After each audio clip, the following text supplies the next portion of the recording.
This is called Lament for Brooklyn. The morning's breath is a lingering cold stew and the streets are empty on Fulton Avenue. Brooklyn's heart is beating and I can see it on Flatbush, it is on fire and the band is staring at me. The Williamsburg Bridge is opening up and being swallowed on the corner of 4th and Union. I can see the devil running naked from Prospect Park holding a broken halo. Gabriel's trumpet is out of tune and everything is silent. I can hear the glass, concrete, and stone crying next to the trees. I don't know when it'll stop, but I'm still optimistic it'll change. The paupers of yesteryear dries their tears with sandpapers and the jests of startle wallow in the worry of tomorrow. Burn the papers of Whitman, Crane, and Miller. Let's make our face charcoal and smear pastels over our eyes. These bodies of ours will break from the burden of the day as it weighs down on our spine. We are standing on the shoulders of giants. I can see the Bronx on the left, and on the right the cyclone is burning. The wonder wheel is sinking in the Atlantic Ocean. These bright lights of the big city will make you reinvent yourself from the crowd rushing up Bedford Avenue. Arrest the mayor, hang him by the ankles, cut his throat, stick his head on the pole on Eastern Parkway. Let the blood drip down as a sign that we are taking back what may have never been truly ours, but has been ours longer than anyone else's. Let the museum be a tomb for the wicked and the greedy. The skyline across the water is still beautiful, and damn them for the skyscrapers and glittering eyes for blinding us. While we were staring, we let them come underneath us and take our homes and change our streets. Where is Bushwick? Where is Greenpoint? Where is Sunset Park? Where is Park Slope? And what have you done with the beautiful shades of black and brown? This whitewash of culture from the borough whose name is synonymous for legend. We know you heard our stories and you listened to our songs. That's why you're here, looking for Rakim and Biggie. We struggle through Reaganomics and the crack epidemic. Bullets do not kill us, they reinvent us. Why are we still staring at Manhattan as the rest of the world claim our streets as their own? They need to ask us first. Give Williamsburg back to the Polish and the Puerto Ricans. Give the south side of the J train to the Jews. And Marcy Projects is still wondering if Jay-Z defends them. And will the freaks and mermaids defend Coney Island before it turns into Santa Monica? Destroy the boutiques of unpronounceable names of Tokyo. Rip apart the bike shops from Providence. Burn away all the mint tea cafes from Los Angeles. The outdoor patios of Paris and the million dive bars that do nothing for the legend of the County of Kings. I was born and raised in the Bronx, but I've always understood the beauty, the culture, the music, the art, the poetry, the attitude, the ego. But when I come to Brooklyn, you feel defeated, drained, demoralized. I feel the weight on these streets. It weighs a ton. When will you take back what's yours? It's called Conversation with Don Carlos. They are planting trees on my street.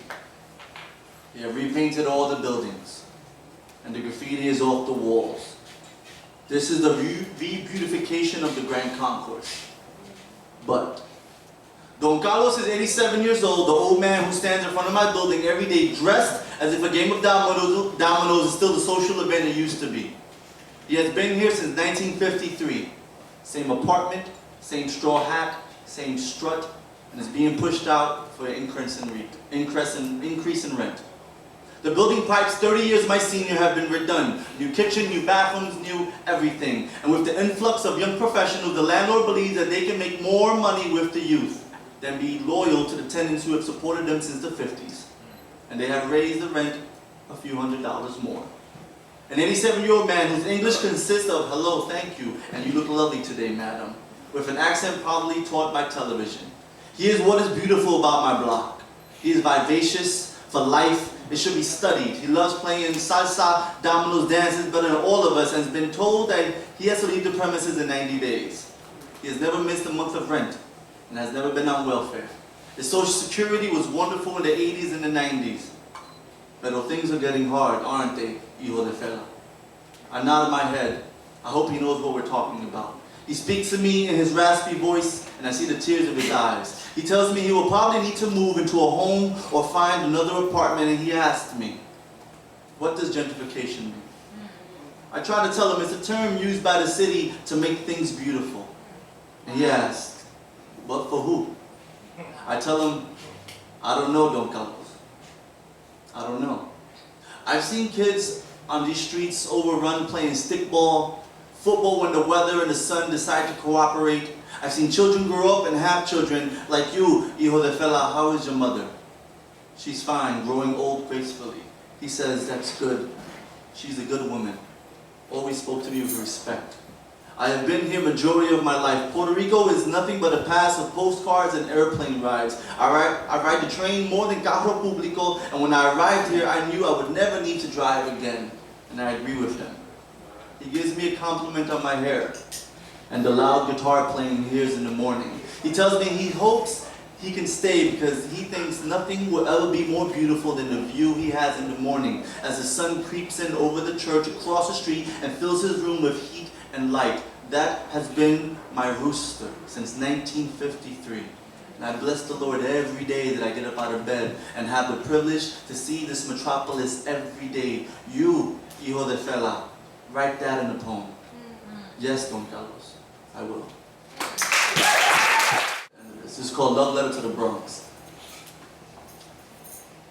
I love the Bronx for its real and real attitude of knowing you need common sense before you walk through certain neighborhoods. I thank Louis Alois Crisa for designing the Grand Concourse and the street that raised me alongside Art Deco buildings and walking above the D-train rumbling and the 1 and 2 buses racing past me.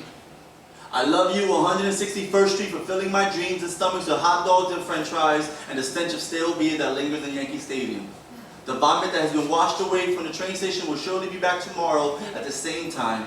And the diner on the corner of Walton Avenue that stays open until 5 a.m. used to be my post-hangout when Angel and I played pool. I always order heavy burgers that smell like smoke. He always ate eggs, thinking it's never too early or too late for breakfast.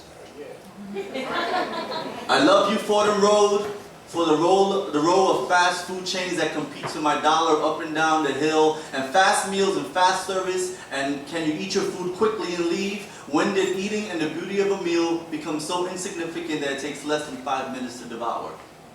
I am humbled by the urine at the Kingsbridge train station. This may have a facelift, but it's the same hood. The park that has 30 Central Americans selling every ethnic food to their country possible, and the empty restaurant that has been a Cuban sandwich place, Empire Yao, and a twin donut that moved around the corner is still empty, renovating itself. I'm still in love with Lois Paradise on 188. Where my childhood is still sitting in the seats, even after the renovation. Your facade is still 1986 to me. You captured my imagination with your matinees, and my memory is flawless when it comes to your stories. And you, Valentine Theater, who no longer exists, your love is still warm in me. I love you, friend, Siegel Park, where my son and I pick branches and chase leaves, where he plays with imaginary friends. I squint to see them, and I hope not to ever get too old where I lose touch with my son and his childhood friends. So now we just dance with invisible animals. I love Orchard Beach for trying to be a beach. For having sand and grass on top of its concrete back, for its transplanted water from City Island and the Atlantic, trying to make it beautiful. Even the fish smile. Sometimes. I love Pelham Parkway for the tree-lined roads that hover above us as we drive by, car, bus, or bike. It's so fantastic, you might even forget that you're in the Bronx. Because why would something so fantastic and beautiful not be in the Bronx? I am thankful for my mother staying here after everything she has seen. Deadbeat dads, blackouts of 77 and 03, World Trade Center, raising fare hikes every other year, and the smog that covers this boulevard. She could have easily taken us back to Puerto Rico, but she didn't. She is patient and strong, much like the Bronx, with an aura that carries perseverance, focus, invention, adventure, humor. So I am thankful for the Jeromes, the Morris, the Parkchesters, the Mott Haven, the Van Cortlands, the Bedford Park, the Tremonts, and you, Grand Concourse. I love you the most. So this is called a Compilation of a Heartbreak. This is for Lo. Lo hasn't seen me read this yet, so she's all excited. This bone machine is broken. Last night, I broke my jaw into 2 places to spit blood and conversation out because reinvention is a beautiful thing the morning after you die. Letting go is the equivalent to dying, and I've never had a fear of death, but for my sons and daughters, I do. I woke up numb from the neck down, lay frozen, wondering what was wrong, whispered for help, my lips never opened. My eyes wide shot from gin and whiskey with skin that keeps evenings and whispers tighter than skins, than secrets and lies. This is not fiction. There will be blood if I am cut. There is no magic here, no sprouting bouquets of desire from my hands. Take these ripped veins and hang the history you want. Carry this weight into the deep waters of your decision. Breathe the guilt of these shadows you created in your ribs. You are not a metaphor. You are life-threatening. Gash my head in the concrete of your feet. Watch your face disintegrate in my hands. The stain of your kiss still centered on my neck. And even after I rip the skin off my body, I can smell you in my blood.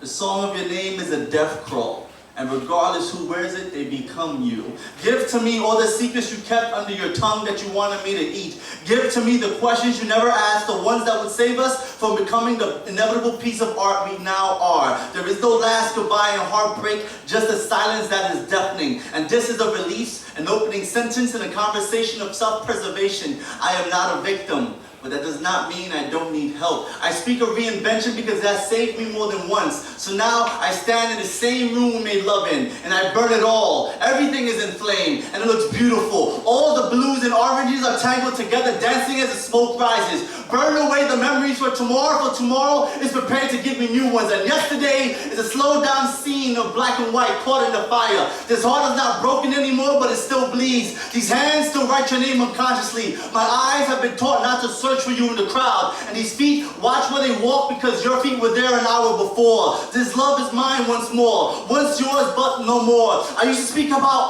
how utterly blinding our love is. I told everyone in the world that we were ours and we would never correct them. But eventually, I would have to. I see you in moments we called ours without me. Or you replacing them with new ones. I wanted us to search for intangible objects like hope. Grab wind, put it in a jar. Destroy a beautiful piece of art. Get so drunk we forget our purpose. Drunk in the pool of impulse. Write words on passing trains. Wave goodbye to animosity. Steal rare books. Draw love on the promenade. But you didn't want that, did you? You used to be light like water until I was drowned out from the cracked bowls and got pushed out your desire. I never claimed to be anything but a bearer of fruits called affection, effort, and reciprocation. But it tastes like overbearingness and neediness. No one will look at you like I did. In sunlight, in red, in Brooklyn summer. Dylan's Lay Lady Lay is playing through the speakers, and I don't think she wants to lay here anymore, Bob. Even though her head is still imprinted on the mattress. It's getting dark again, and nothing is ever darkened when you don't want it. I take my skin outside to dry, and my hands are still guilty of wanting to touch you, but I have to go back inside to rebuild everything. All you ever wanted were things I knew nothing of. Kept me in the dark, hoping the last remaining light will be the epiphany you hope for. But my life is more complicated than it seems. Beware, because your heart will never replace me regardless how hard you try. I will always be the burrow you try to avoid. The poem you never finished painting. The painting you never read. The song you didn't frame. The book you never listened to correctly. So here I stand, unedited, unframed, unfinished, the most incomplete man you'll ever see. And tonight, I'll cherish that title more than you'll ever know.